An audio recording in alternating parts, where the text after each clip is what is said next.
Hello guys, my name is Heston Dias and y'all are at Basic Marine Engineering.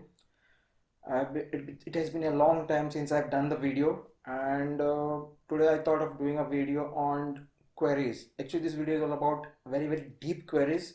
So the query today is on freshwater generator.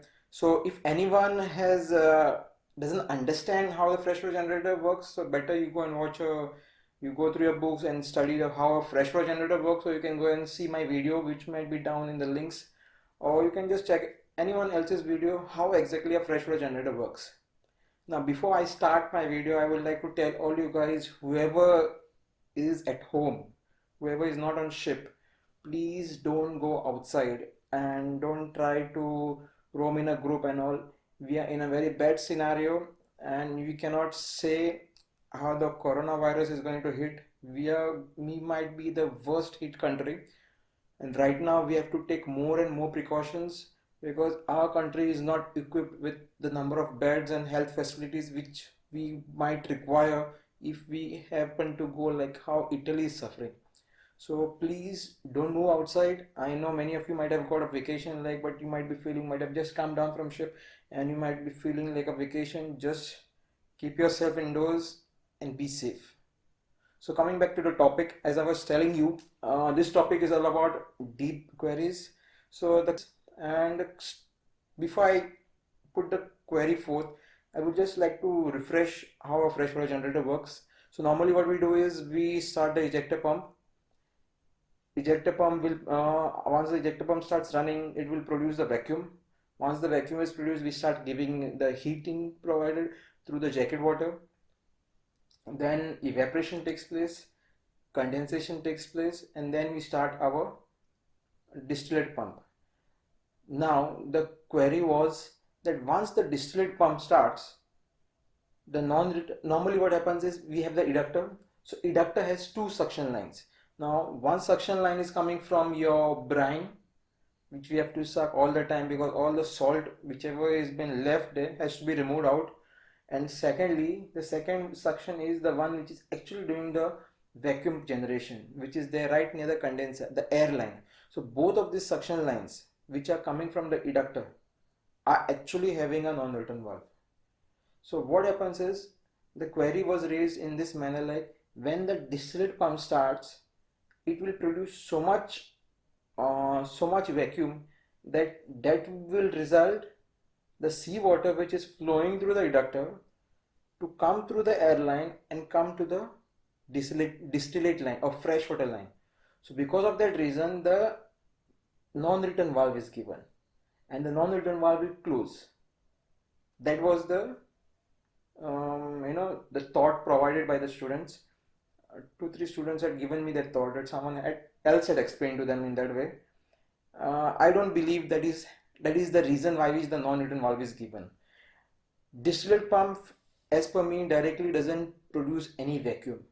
What exactly happens is whenever you start the heating process, whenever you have started a freshwater generator, you have started the heating process before starting the distillate pump, what will happen is whatever vacuum you have generated, so that vacuum slowly will slightly drop because evaporation has taken place. And then once you start the distillate pump, again the vacuum will start coming back to maximum.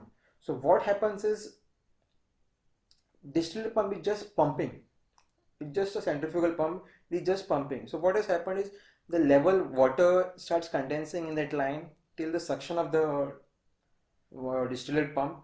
Water is accumulated. So once your distillate pump starts pumping, the water level which was there will start dropping, which will produce some amount of vacuum. So indirectly, yes, it might create a vacuum, but that vacuum I don't think is strong enough to produce to pull any air or to pull something from the airline side of the eductor line. Because if anyone has run the freshwater generator, whenever you go in cold countries, suppose you were first working in a very hot countries or equator line and the temperature around the seawater is around 32 degrees. So when you start going to suppose cold countries where the temperature is below 30 or below 20, you will see the freshwater generator is producing more. Production rate increases even though you have not done any cleaning. And during that time you will see that the shell temperature is gone down. I mean the shell temperature earlier might be at 44, 48 plus, or 50 plus, when the shell temperature starts dropping down and your production is increasing, that means you were actually producing more. The only difference which has taken place in the entire freshwater generator is heating part is same. In fact, now you're giving cold water for it to heat.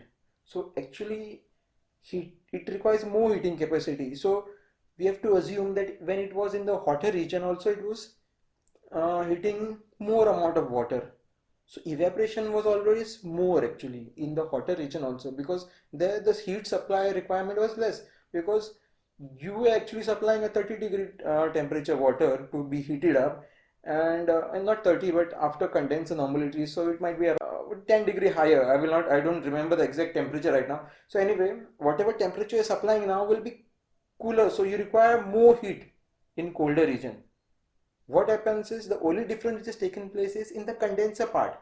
In the condenser part, what has happened earlier, a higher degree temperature was going around. A 30-degree temperature was entering for the condenser. Now the temperature which has come down, maybe 15 or 18, maybe 20. So the condenser is working at a higher efficiency, and because of it, we are producing water. The capacity of the freshwater generators increase. So what does that imply? That means that always it has been heating was excess, evaporation was excess, which was being pulled by the eductor line, air line. So I feel the eductor air line always works continuously. It is that non-return valve is just given in case. Many of you will say why the non-return valve is given. So it is just given in case. Suppose many times what can happen is there can be some amount of dust or some amount of dirt or some amount of marine growth which might get stuck in the eductor. So what will happen is that inside that shape will change, which might result water to get pressurized and water might start flowing through your vacuum lines, which are supposed to produce vacuum. Water might go in that directions. So what will happen in those cases, the non-return valve will shut and will not allow it to water to enter. So I feel the non-return valve is only given for that purpose, and in normal scenario it is always open and it is always creating the vacuum. Like how the brine is supposed to be removed continuously, the same way the air is continuously being pulled. So excess whatever condenser is capable of cooling more water will be produced. If it is not able to cool more, then it will produce less water. I feel that is the reason why the non-return valve is given. So again, as I was saying, whatever amount of vacuum which will be produced by this indirectly by the distillate pump is very negligible. So don't, the main vacuum will be produced by your eductor itself through the airline, and some amount is also produced when your condensation takes place, when your steam starts condensing back to water. Whatever is produced by this distillate pump is very negligible. So when I spoken about this, don't misinterpret it. It's very less. When you see the gauge, you'll understand how much is the difference.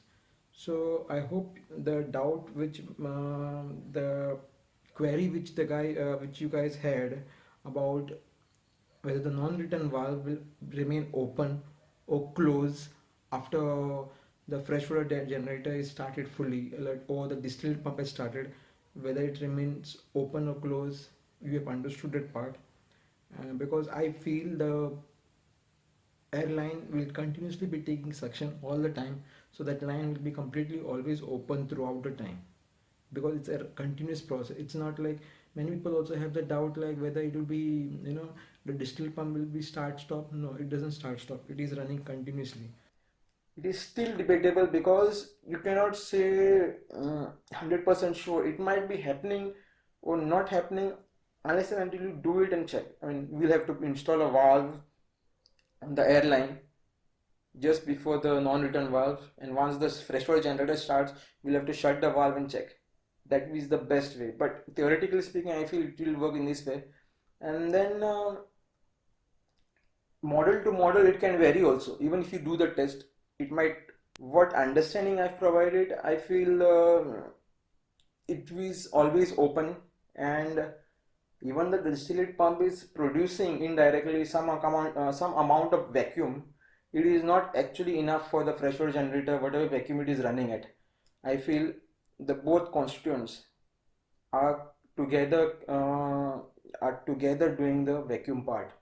So any doubts, whatever doubts you all have, or if you have some other theory or other thing you want to say, please write it down. Do comment, do share, and be safe these days. Till we meet next time. Best of luck. Take care.